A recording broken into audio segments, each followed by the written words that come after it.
దుర్గే స్మృతా హరసి భీతిమశేషజంతో స్వస్థైః స్మృతా మతిమతీవ శుభం దదాసి దారిద్ర్య దుఃఖ భయహారిణీ కాత్మధన్య సర్వోపకారకరణాయ సదాగ్రచిత్త.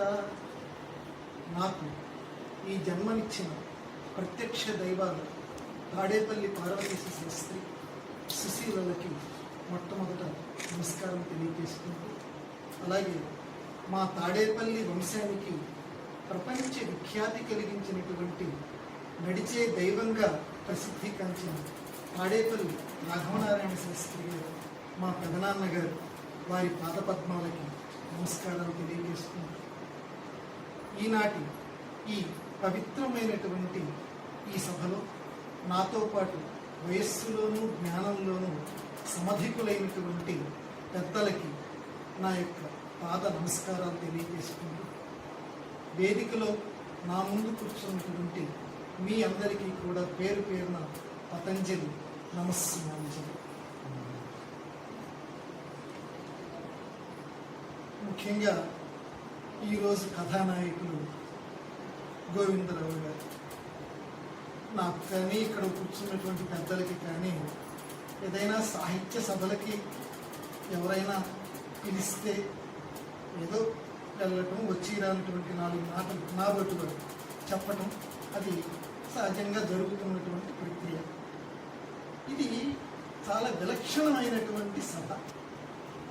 ఒక ఆత్మీయమైనటువంటి కుటుంబంలో, అందున గోవిందరావు గారి కుటుంబంలో మాట్లాడుతాం. గోవింద గోవింద అని కొలువరే, గోవిందా అని పాడరే. తాళపాక అన్నమాచార్యుల వారు పరవశించిపోతూ ఉన్నారు. ఎందుకంటే ఇందాక పెద్దలు చెప్పినట్లుగా, నోరివారు చెప్పినట్లుగా, మనం ఏదైనా ఒక కార్యక్రమం చేస్తున్నటువంటి సందర్భంలో తెలియకుండా ఏదైనా దోషం వస్తే విష్ణు విష్ణు విష్ణు అనుకోండిరా, పెద్దలు చెప్పారు. ఆ ఉన్నటువంటి దోషం ఏదో పక్కకి తొలగిపోతుంది. లేదా గోవింద గోవింద అనుకోండిరా, పక్కకి తొలగిపోతుంది. అన్నం ఎవరికైనా దానం చేస్తున్నా, అన్నం తింటున్నా గోవింద నామస్మరణ చేయాలన్నారు. అటువంటి గోవిందరావు గారు అంత విద్యాధికులు, నాలాంటి చిరు జ్ఞాన పరిచితుణ్ణి ఫోన్లో రమ్మనమని పిలిచినందుకు హృదయపూర్వకమైనటువంటి ధన్యవాదాలు తెలియజేసుకుంటున్నాను. సతాం హి సందేహ పదేషు వస్తుషు ప్రమాణం అంతఃకరణ ప్రవృత్తయః.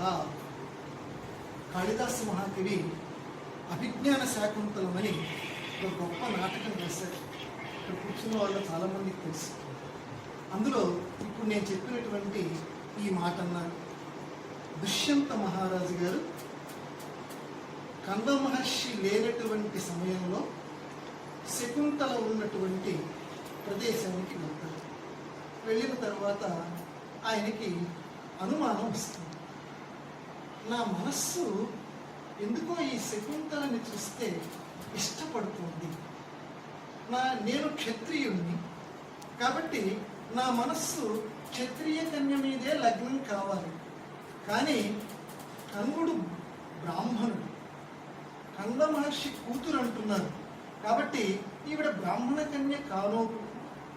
మరి నా మనస్సు లగ్నం కాకూడదే, కానీ నా మనస్సు ఈవిడి మీదకి లగ్నం అవుతుంది.